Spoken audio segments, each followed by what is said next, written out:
바쁜 중에도 여러분 한국교회를 사랑하고 대한민국을 사랑하는 그 열정으로 함께 하나님, 전능하신 하나님 앞에 기도하기 위해서 나온 여러분을 볼 때 큰 은혜가 되고, 또 세우신 귀한 하나님의 사람들을 통한 메시지와 특강과 메시지를 통해 큰 도전이 됩니다. 오늘 사사기 저는 2장 6절에서 10절 말씀을 통해 여러분과 말씀을 나누려고 하는데요. 이 시대는 가나안 시대입니다. 가나안 이 땅은 젖과 꿀이 흐르는 땅, 그토록 그들이 사모하고 믿음의 조상 아브라함을 통해서 약속하신 약속의 땅이고, A land flowing with milk and honey, 젖과 꿀이 흘러넘치는 축복의 땅이죠. 그렇게 사모했던 그 땅을 이제 여호수아를 중심으로 그 땅에 들어가게 되었죠. 그리고 30년 동안 전쟁을 치르면서 그 땅을 정복을 하게 됩니다. 땅 한 평 없고 자유가 없던 이스라엘 우리 민족에게 우리 하나님께서 드디어 땅을 주셨고, 매일매일 광야에서는 하루 먹을 것을 새벽에 들판에 나가서 구해서 먹고 사는, 내일의 안정이 없던 그들에게 이제는 땅이 주어졌고, 마음껏 농사를 짓고 유목을 하면서 1년 동안 먹을 걱정 없고, 또 2년 동안 먹을 걱정 없고, 또 어떤 가정은 10년을 또 다음 세대까지 먹을 것이 걱정 없는 그런 풍요와 부요를 그들이 갖게 되었습니다.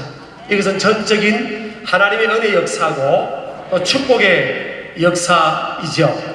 그런데 문제가 생겼습니다. 그들이 나와서 광야에서 태어났던 세대, 또 가나안 땅에서 태어났던 이 다음 세대, 이 자녀손들이 신앙을 이어가는 이음 세대가 아닌 전혀 다른 세대가 되었다는 것입니다. 신앙의 개성이 이루어지지 않았던 거죠. 여호수아라는 걸출한 영적 권위가 있는 지도자와 또 모세를 통해 하나님이 함께 하셨던 위대한 역사, 또 여호수아를 통해 함께 하셨던 그 전쟁 가운데 어디로 가든지 이기게 하셨던 그 하나님의 역사를 경험했던 그 1세대, 전쟁 중에 하나님의 은혜를 체험했던 그 세대가, 부모 세대가 살아있는 동안은 그들이 신앙이 예배를 하는, 하나님 앞에 주님을 섬기는 그런 세대였습니다. 그러나 여호수아도 이제 어느덧 죽음을 맞이하게 되고요, 그 부모 세대도 죽음을 맞이하게 되면서 부모와 함께 억지로 신앙생활을 하던 그들만 홀로 남겨졌던 이 다음 세대가 이제는 하나님을 예배하지 않는 다른 세대의 모습이 되었다는 것입니다. 거기서 문제가 끝난 것이 아니라 신앙이 이루어지는 순간에 하나님께서는 모세의 리더십, 또 여호수아의 리더십, 아브라함에게 약속하였던 그 약속의 말씀을 붙들고 살아왔던 하나님의 백성들, 믿음의 부모 세대의 그 믿음의 중심을 보시고 하나님은 가나안 땅의 7 족속을 다 쫓아낼 수 있는, 전쟁에서 이기게 하시고 땅을 차지하고 정복하게 해주셨죠. 그런데 신앙을 잃어버린 이 다음 세대만이 덩그리 남은 그 땅에서 오히려 이제 그들이 믿음의 조상들이, 부모들이 쫓아냈던 그 7 족속과 외세의 침입을 받아서 땅을 빼앗기고 농사를 지었던 것을 빼앗기는, 국력이 약해지고 또 하나님 주신 축복들을 빼앗기는 그런 상황까지 오게 된 겁니다. 더 나아가서는 여러분, 신앙을 잃어버리게 되면 영혼을 잃어버리게 됩니다. 영원한 생명을 잃어버리고 영혼을 음부 지옥에서 살아갈 수밖에 없는 그런 존재가 되는 것입니다. 저는 작년에 한 5주 정도 2000년 동안 부흥이 일어났던, 유럽에 부흥이 일어났던 그런 교회들을 고생을 하면서 제가 탐방을 하게 되었습니다.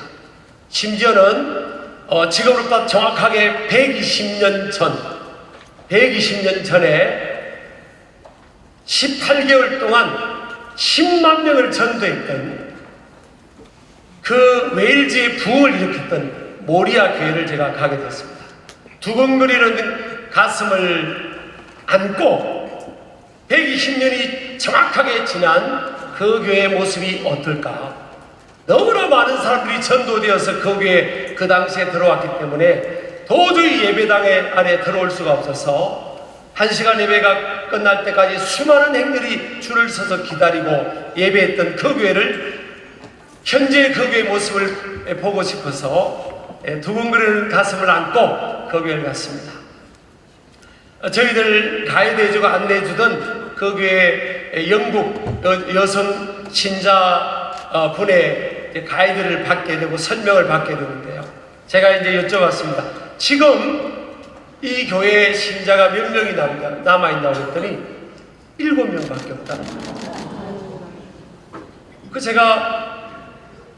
그리고 우리를 가이드해주는 그 여성 신자분이요, 그 교회에서 가장 어린 신자래요.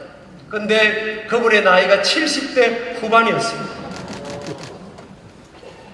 영국을 중심으로 해서 유럽의 대부분의 교회가 여러분이 잘 들어서 아시는 것처럼 술집에, 콘스톨에, 대형마켓에 다 달려가고 있습니다.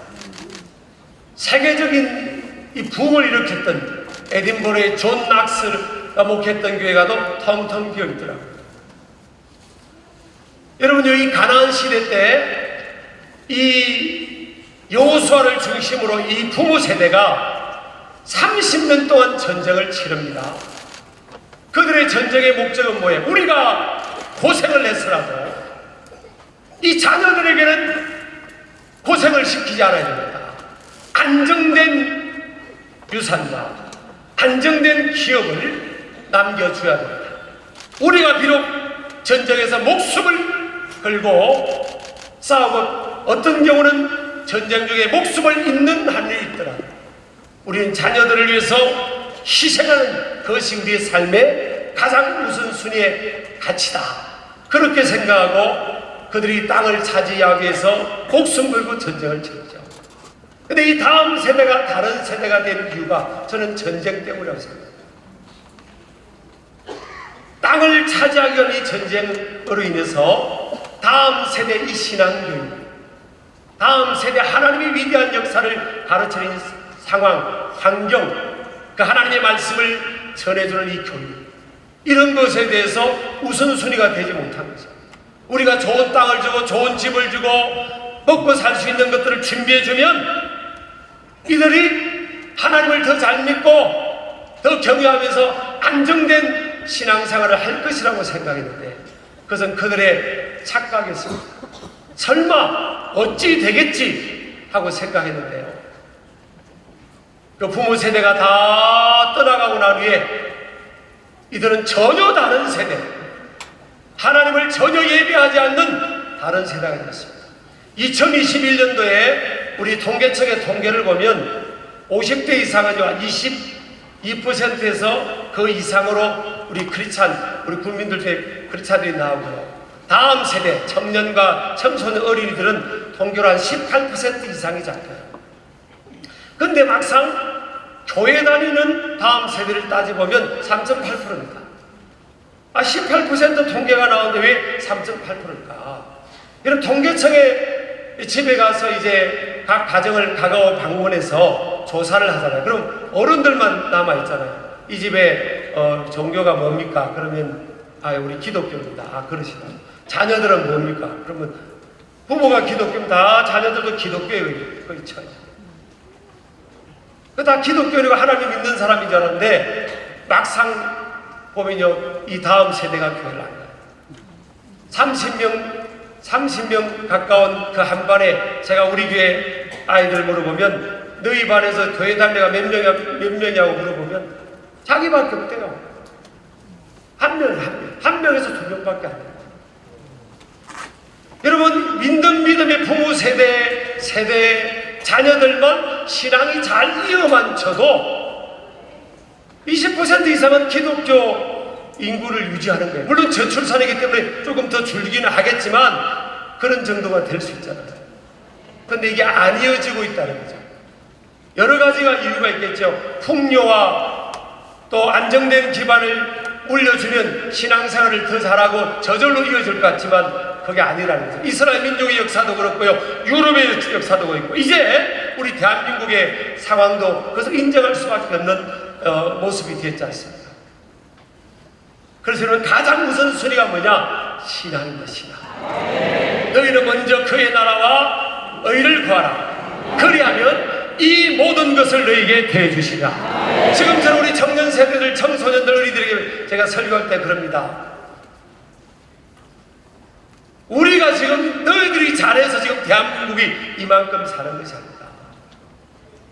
너희들의 부모님, 너희들의 조부모님 세대들이 새벽을 깨우고 그 어렵고 힘든 상황 속에서 그 새벽부터 밤늦게까지 살아보겠다고 몸부림치는 그 상황에서 그들은 주일을 성수했고 온전한 11조를 했고 공예배를 사수했다. 그래서 하나님께서 힘이 없어서 외세에 900번 이상 침입을 받던, 심지어 나라의 주권을 빼앗겼던 이 땅에 하나님께서 복음의 영광이 임하니까 하늘의 문을 활짝 열어주셨다. 그 조그마한 토끼똥만한 이 대한민국 땅에, 인구도 작은 이 땅, 지하 자원도 잘 나오지 않은 이 땅에 하나님께서 머리를 열어주시고 세계 선교를 감당하도록 하나님께서 영권, 물권, 인권의 복을 하나님이 허락해 주셨는데, 요즘 청년 세대는요, 물론 우리 교회 청년들은 신앙생활 A+로 객관적으로 잘하고 있습니다만은, 제가 어떤 청년 목회를 하시는 어떤 목사님, 청년들을 전도하고 그리고 밥도 준비하고 그런다는 거예요. 그러면 이제 그 청년들이 예배드리고 식사를 하는데 헌금은 1,000원짜리 하나 하고 그렇게 간다는 거예요. 그리고 밖에 나가서 스타벅스에는 6,000원, 7,000원짜리 다 커피 마시고 간다는 거예요. 여러분, 어릴 때부터 신앙교육은 조기교육인 거예요. 신명기 6장에 보면 어릴 때부터 자녀들에게 말씀을 가르치라고 했잖아요. 오늘 이 사사기에 보니까 이 다음 세대, 다른 세대들이요, 여호와가 행하신 일도 보지도 못했고 알지도 못했다는 거예요. 알지도 못했다는 것은 뭐예요? 안 가르쳤다는 겁니다. 전쟁 치르느라고 안 가르쳤다는 거예요. 여러분, 사무엘이라는 위대한 선지자도요, 자식 농사는 실패했습니다. 아브라함의 위대한 가문에도 여러분, 이스마엘은 실패했고요, 아브라함의 위대한 믿음의 조상 그 아들 이삭도 쌍둥이를 낳는데 에서는 실패했습니다. 신앙은 절대 저절로 이어지지 않습니다. 여러분, 야곱 보세요. 야곱 가문, 인류의 최초의 가문 아담의 가문도 보세요. 두 아들 낳았는데 가인이 동생 아벨을 죽여버렸어요. 야곱이 12아들 낳았는데 10명의 아들이 작당해서 11번째 아들 요셉을 팔아버렸다니까요. 저절로 신앙이 이어지지 않습니다. 부모가 철저하게 믿음 생활하고요, 이 세속된 환경에서 가장 중요한 신앙의 환경, 아까 우리 교회 강조 말씀하신 것처럼 그런 것을 만들기 위해 노력도 하고요. 그래서 하나님의 나라와 의는 뭐냐? 신앙이다. 그 믿음이 심어지는 이어지는 그것을 우선순위합니다. 하나님께서 계속 이어서 우리 대한민국의 역사의 중심에 서게 될 것이며, 나라와 민족뿐만 아니라 세계 열방을 5대양 6대들을 주님 앞에 인도하는 영적인 만민 제사장의 사명을 감당합니다. 그래서 우리 자녀 세대를 신앙으로 잘 이어지는데, 여러분요, 다른데 전쟁 치르지 마시고 이 영적 전쟁에 어떻게 하면 이 사단마귀가 시스템을 통해서, 체전을 통해서 영적으로 전쟁을 걸어오는데, 저희들을 지옥 끌어가기 위해서 전쟁을 걸어오는데, 엉뚱한 전쟁, 먹고 사는 문제의 전쟁을 치르지 말고요, 이 사단마귀 저 아이들에게 신앙이 심어지는 것을 방해하는 그 세력과의 영적 전쟁을 치르면서 그렇게 나아갈 때 하나님의 영광이 크게 드러나게 되고 우리 자녀들의 신앙이 잘 이어지게 될 줄을 믿습니다.